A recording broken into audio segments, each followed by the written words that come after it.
Film दूल्हे राजा में Kader Khan Johnny liver से पूछते हैं कि तू है किसकी तरफ। जॉनी लीवर कहता है साहब मैं आपकी तरफ। कहते हैं अबे तू मेरी तरफ है तो उंगली किधर है? कहता नहीं साहब उंगली उधर है लेकिन दिल जो है वो आपकी तरफ है। देखो भैया पिक्चर में वो लाइन हंसा रही थी लेकिन सियासत में जब यही हकीकत बनी तो ये सवाल उठा रही है, क्योंकि आज की सियासत में शशि थरूर पर यह बिल्कुल सटीक बैठती है। शशि थरूर कांग्रेस के टिकट पर सांसद है लेकिन बयान और रुख ऐसा है कि तालियां बीजेपी से रुकने का नाम नहीं ले रही। कभी प्रधानमंत्री मोदी को शशि थरूर ने शिवलिंग पर बैठा बिच्छू कहा था, लेकिन आज कांग्रेस के लिए वो वही बिच्छू हैं जो शिवलिंग पर बैठे हैं। मानो कांग्रेस ना उन्हें हटा सकती है और ना पूरी तरह नजरअंदाज कर सकती है। इसको और आसान शब्दों में समझाएं तो समझिए कि थरूर साहब जो है वो कांग्रेस में होकर भी बीजेपी का गुरूर है, और जिस कांग्रेस के थरूर है वो उनको लेकर इंतहा मजबूर है। कांग्रेस समझ रही है कि शशि थरूर ऑक्सफोर्ड वाले संपत्ति है, लेकिन जिधर वो आगे बढ़े हैं और जिस तरह से बढ़े हैं वो भविष्य की चुनौती भी है। उधर बीजेपी जो है वो पूरी तरह गदगद है, एक तीर से दो निशाना साध दिया है। शशि थरूर को नया नाम भी दे दिया, कह रहे हैं वो आईएनसी वाले नहीं, वो आईएनएस वाले शशि थरूर है, इंडियन नेशनलिस्ट स्पोक्सपर्सन वाले शशि थरूर। लेकिन सवाल यही है कि ऑक्सफोर्ड वाले विद्वान को लेकर इतना बवाल काहे है और वो किधर है, और ये सारी चर्चा वॉर के बीच में क्यों है, हम समझाते हैं। लेकिन उससे पहले हमको व्हाट्सएप पे फॉलो करो। ये मिलियन लोग हमको आप लोग यहां देखते हो, व्हाट्सएप पे जुड़ो भाई। वहां जुड़ोगे तो आप तक ये वीडियोस जल्दी पहुंचेंगे, हमारी ताकत बढ़ेगी, हमारी भी हौसला अफजाई करो। लिंक दे रखा हमने डिस्क्रिप्शन में और कमेंट सेक्शन में, आज मत भूलिएगा। रोज सोचते हो वीडियो देख के फिर करेंगे भूल जाते हो। खैर थरूर पे आते हैं। थरूर साहब की कहानी ये है कि 17 मई को मोदी सरकार ने ऑपरेशन सिंदूर और पाकिस्तान को एक्सपोज करने के लिए दुनिया के सामने भारत को रिप्रेजेंट करने के लिए अलग अलग पार्टी से 7 नेताओं को चुना। इनमें से एक डेलीगेशन की अगुवाई जो है वो शशि थरूर को सौंपी गई है। लेकिन कहानी में ट्विस्ट तब आया जब कांग्रेस कह रही है कि भैया हमारा नेता जो तुम ले जा रहे हो हमने तो उसका नाम दिया ही नहीं था। दरअसल बीजेपी ने कांग्रेस से कहा कि नाम दे दो, कांग्रेस ने नाम दिया, लेकिन वो नाम था आनंद शर्मा का, गौरव गोगोई का, सैयद नसीर हुसैन का और राजा बरार का। थरूर का नाम दिया नहीं गया, लेकिन थरूर को मोदी साहब ने कैप्टन बनाकर भेज दिया। अब कांग्रेस कह रही है कि हमसे नाम मांगा क्यों था, क्या यह शरारत है? थरूर को तो हम भेज ही नहीं रहे थे, लेकिन थरूर साहब कह रहे हैं thank you Modi ji, Indian government ने हमको यह सम्मान दिया है, मैं इसके लिए सम्मानित महसूस कर रहा हूं। ये पार्टी वार्टी की बात करने का टाइम नहीं है, ये देश की बात करने का है। वैसे भी अब वो आईएनएस थरूर है, आईएनसी के थरूर बाद में होंगे। लेकिन इस विवाद ने कई सवाल खड़े कर दिए। सवाल नंबर 1, कांग्रेस ने शशि थरूर साहब का नाम क्यों नहीं दिया? है तो वो काबिल आदमी। दूसरा, मोदी सरकार अगर विपक्ष को साथ लेकर चल रही थी तो फिर जो कांग्रेस ने नाम दिया उसको हटाकर थरूर को क्यों चुना? तीसरा, ये जो चल रहा है इसमें फायदा किसका है, बीजेपी का, थरूर का, किसका फायदा है? थरूर को चुना क्यों गया? अब देखो शशि थरूर कोई मामूली आदमी नहीं है, ये बात सत्ता पक्ष और विपक्ष दोनों जानता है। 1978 से लेकर 2007 तक, यानी 78 से लेकर 2007 तक संयुक्त राष्ट्र में बड़े बड़े पदों पर काम किया है। शशि थरूर की अंग्रेजी ऐसी है कि बिना डिक्शनरी खोले हम और आप उनकी 4 लाइन समझ नहीं सकते हैं। या कहे कि हम और आप क्या, अमेरिका ब्रिटेन वाले भी उनकी अंग्रेजी सुन के कहते हैं यार ये कहां सीखा है, शुरू हम किए थे, इसको इतनी अच्छी कैसे आती है।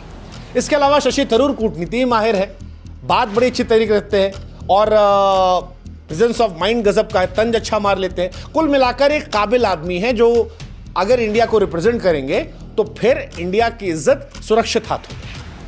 अब थरूर जिन्होंने हाल में ऑपरेशन सिंदूर में काफी तारीफ की थी, सरकार की और सेना की कार्रवाई को लेकर संयमित सटीक बताया था, वो कांग्रेस के स्टैंड से थोड़ा अलग अलग था। मतलब कांग्रेस इतनी तारीफ नहीं कर रही थी जितना शशि थरूर कर रहे थे। थरूर साहब ये दिखा कर रहे थे कि अभी पार्टी की नहीं देश का मौका है।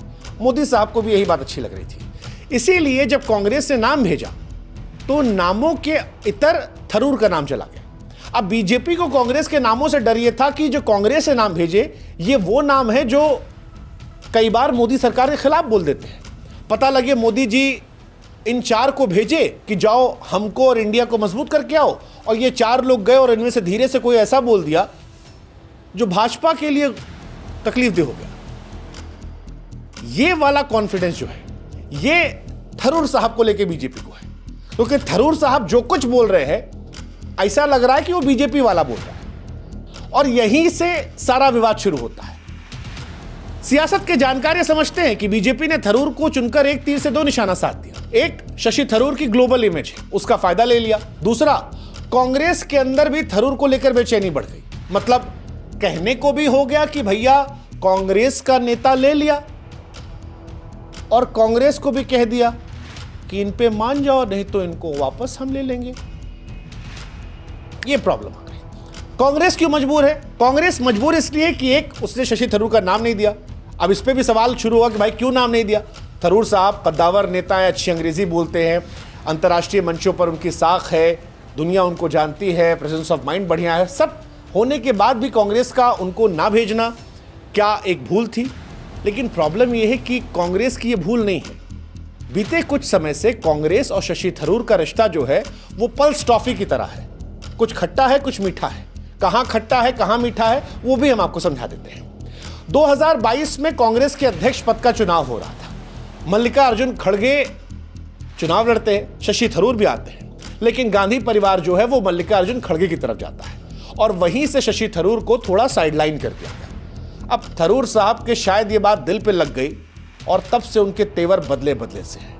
उदाहरण के तौर पर अभी हाल फिलहाल में एक पॉडकास्ट किया था उन्होंने मलयालम में, और साफ साफ कह दिया, अगर पार्टी को मेरी जरूरत नहीं है तो बता दे, मेरे पास बहुत सारे ऑप्शन हैं, मैं पार्टी के लिए हूं, लेकिन अगर नहीं चाहिए तो मैं और बहुत कुछ कर सकता हूं। आसान शब्दों में वो कहना चाह रहे थे कि उसूलों पर आँच आए तो टकराना जरूरी है, और आदमी के अंदर अगर है बात तो उसको दिखाना जरूरी है। अब थरूर वो चेहरा है जो केरल ही नहीं बल्कि देश और विदेश में भी पॉपुलर है। त्रिवेंद्रम से वो 4 बार के सांसद हैं, पैन इंडिया उनकी फैन फॉलोइंग है। अगर वो नाराज होकर पार्टी छोड़ देते हैं तो फिर गांधी परिवार पर सवाल खड़ा हो सकता है। दूसरा, थरूर जैसे नेता को जाने देना एक बेवकूफी हो सकती है। अब सवाल यह आता है कि क्या थरूर साहब का झुकाव जो है वो बीजेपी की तरफ है?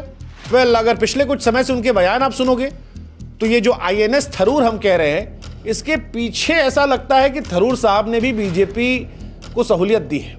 कुछ उदाहरण देते हैं। अब जैसे ऑपरेशन सिंदूर था, ऑपरेशन सिंदूर को शशि थरूर ने एक संयमित सटीक कार्रवाई बताया।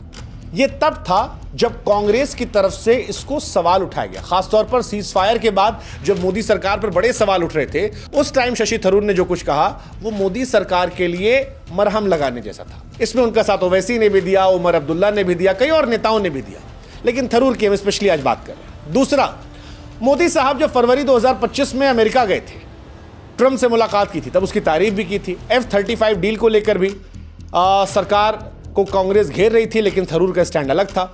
रूस यूक्रेन युद्ध को लेकर भी विदेश नीति की तारीफ करते हुए कहा था कि मोदी जी ने बैलेंस रिश्ते बनाए। तो दिख रहा है कि बीते कुछ समय से थरूर का स्टैंड अलग रहा है।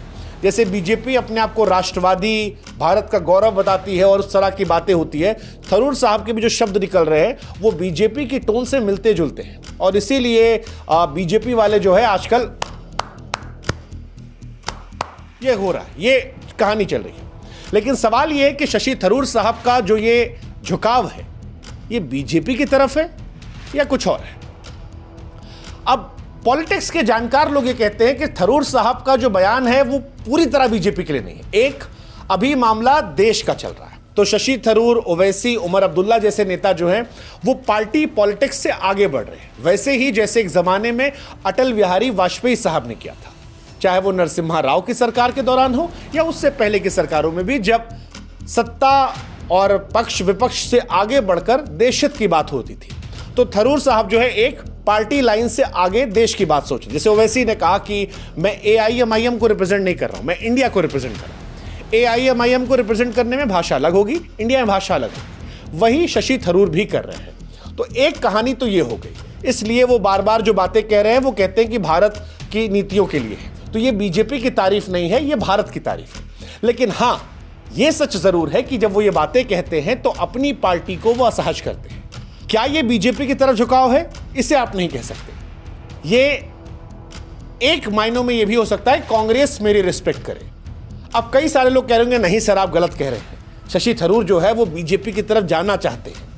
आप देखिए ना सारा जो बयान आ रहा है, हाँ भाई, आज लग रहा है, लेकिन शशि थरूर का आप केवल आज का बयान देख रहे हो। हम इतिहास में भी शशि थरूर की बातों को दिमाग में रख रहे हैं। जैसे बीजेपी आज मौका उठाई, कह रहे थरूर राष्ट्रवादी है, देश का गुरूर है, लेकिन थरूर साहब ने बीजेपी पर काफी बयान दिए हैं। उदाहरण के तौर पर 2018 में शशि थरूर ने प्रधानमंत्री मोदी को शिवलिंग पर बैठा बिच्छू कहा था, सरकास्टिकली कहा था, तंज में सेंस ऑफ ह्यूमर दिखाया था, लेकिन शिवलिंग पर बैठा बिच्छू काफी कंट्रोवर्शियल था और इसको लेकर काफी लीगल केस हुए, काफी कंट्रोवर्सी हुई, बहुत तमाशा हुआ था। दूसरा, प्रधानमंत्री नरेंद्र मोदी ने एक जमाने में शशि थरूर की पत्नी सुनंदा पुष्कर को 50 करोड़ की गर्लफ्रेंड वाले टॉन्ट से कसा था। वो काफी ज्यादा कंट्रोवर्शियल मामला था, 50 करोड़ की गर्लफ्रेंड। शशि थरूर ने इसे बिलो द बेल्ट पॉलिटिक्स बताया था और उसके बाद काफी कंट्रोवर्सी हुई थी। तीसरा, 2022 में पैगंबर मोहम्मद पर जब नुपुर शर्मा वाला कांड हुआ था, उस वक्त शशि थरूर ने प्रधानमंत्री नरेंद्र मोदी की चुप्पी को लेकर आलोचना की थी।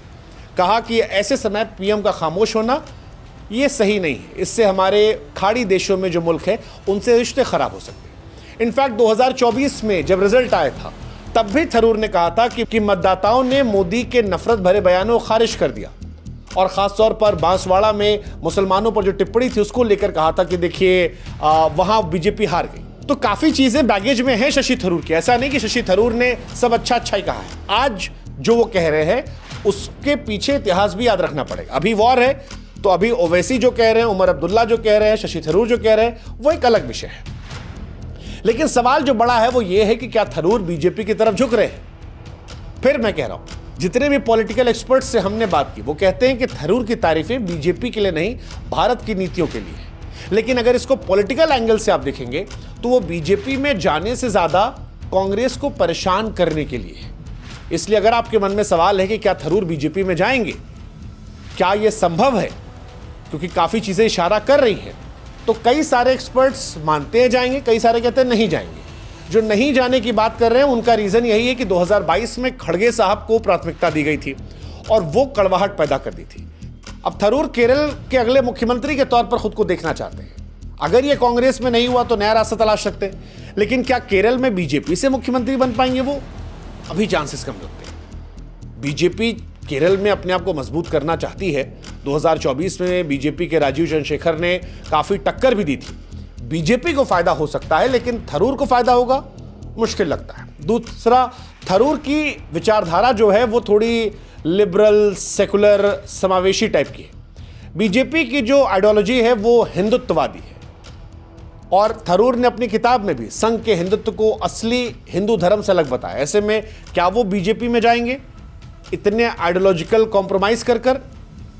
पता नहीं, मुश्किल है। और जैसा हमने कहा, केरल में बीजेपी कमजोर है, शशि थरूर का राज्य वो है। हालांकि शशि थरूर ने पिछली बार कहा था वो उनका आखिरी चुनाव है।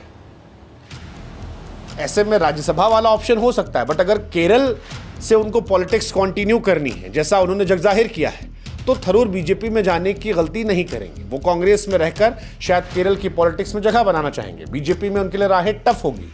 हालांकि अगर उनके अंदर ये होगा कि भाई टैलेंट मीट अपॉर्चुनिटी, बीजेपी के पास रिसोर्सेस है, मेरे पास चेहरा है, हम मिलकर कुछ कर सकते हैं, यू नेवर नो। लेकिन फिलहाल जो थरूर साहब के बयान है वो दर्शाते हैं कि कांग्रेस में अपनी स्ट्रेंथ तो मजबूत करना चाहते हैं। वो एक संदेश देना चाहते हैं कि कांग्रेस उनकी उपेक्षा नहीं कर सकती। उनकी अपनी पर्सनैलिटी है, अपना स्टैंड है।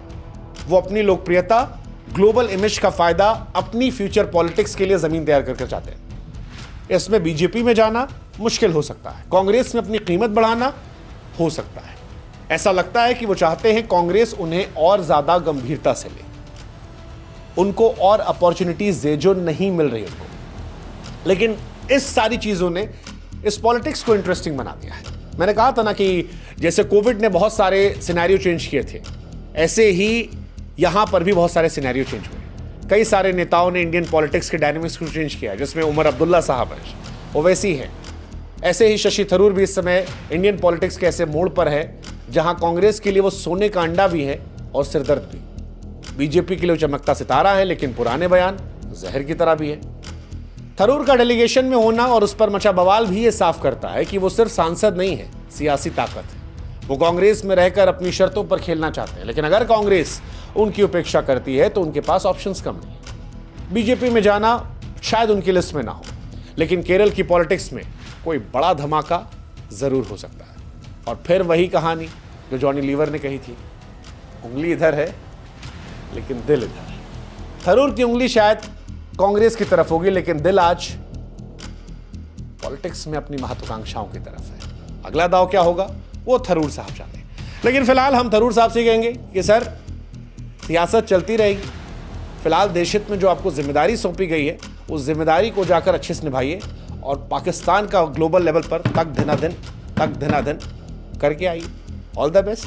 INS शशि थरूर।